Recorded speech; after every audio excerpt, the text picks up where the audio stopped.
Halo teman-teman semua. Jadi, Halo, Halo. jadi kita hai.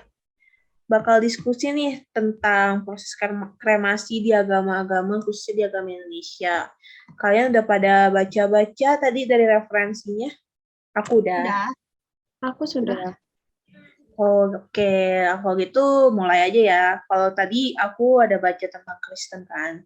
Jadi kalau di Kristen itu, Kristen sendiri sama sekali nggak masalah kalau misalnya umatnya itu mau memilih untuk dikremasi atau dikubur. Karena Kristen sendiri percaya kalau misalnya yang akan masuk ke surga itu adalah jiwa dari orang tersebut, bukan tubuhnya. Jadi tidak masalah kalau misalnya mau dikremasi atau tidak.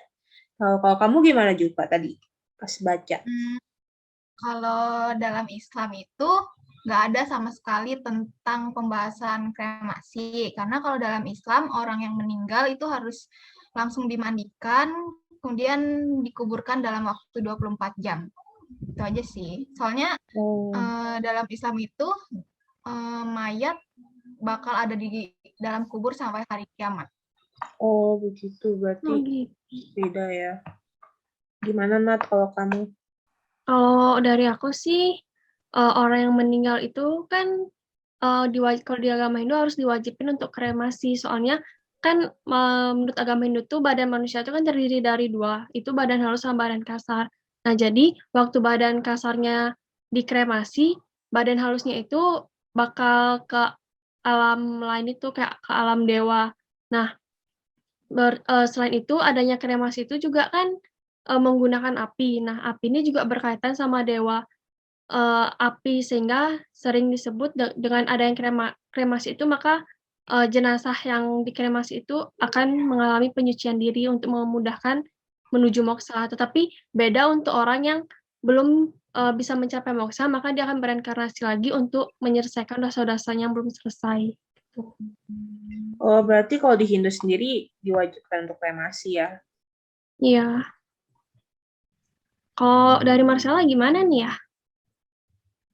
Nah, kalau dari aku kan baca yang bagian agama Buddha. Nah, sebenarnya agama Buddha itu nggak punya upacara kematian atau penguburan secara umum atau secara universal. Jadi, umat Buddha itu melakukan upacara penguburan atau kematian itu sesuai sama tempat mereka tinggal. Terus, agama Buddha ini sebenarnya juga tidak mewajibkan kremasi atau penguburan dalam pemakaman jenazah. Emang sebetulnya pada ajaran agama Buddha sendiri, Buddha Siddhartha Gautama meminta muridnya itu untuk melakukan kremasi kepada Buddha Gautama setelah parinibbana atau mencapai surga gitu. Hmm.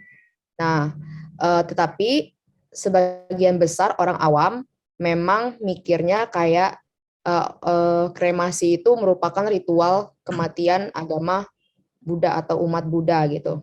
Tetapi pada faktanya umat Buddha sebenarnya bebas milih mau kremasi atau penguburan karena Buddha sendiri ngajar bahwa kita sebagai manusia ini akan mengalami reinkarnasi atau hidup kembali dan um, ritual kremasi atau penguburan itu sebenarnya tidak mempengaruhi sih kepada jiwa orang yang telah meninggal. Karena justru yang mempengaruhi itu karma dari orang tersebut dan doa-doa dari keluarga almarhum atau dari teman atau orang-orang yang dikenal gitu. Kalau gitu sih Hmm. dari agama Buddha ya. Oh, berarti sebenarnya agama Buddha itu kan nggak harus ya, nggak harus kremasi atau penguburan dibebaskan ya. Iya, dibebaskan, benar. Sebenarnya mirip sih sama Katolik, karena Katolik pun juga begitu, karena mereka kan percayanya itu setiap manusia yang meninggal itu tubuhnya akan bangkit kembali kan. Sebenarnya kalau misalnya umatnya ingin mengubur juga nggak apa-apa. Kalau pemkremasi pun juga tidak apa, asal tidak melanggar kepercayaan mereka itu, dan abu kremasinya atau itu nggak boleh disebar di sembarang tempat ataupun ditaruh di tempat-tempat yang tidak suci. Begitu aja sih teman-teman. Oke, terima Benar. kasih ya. Terima kasih. Oke, terima kasih.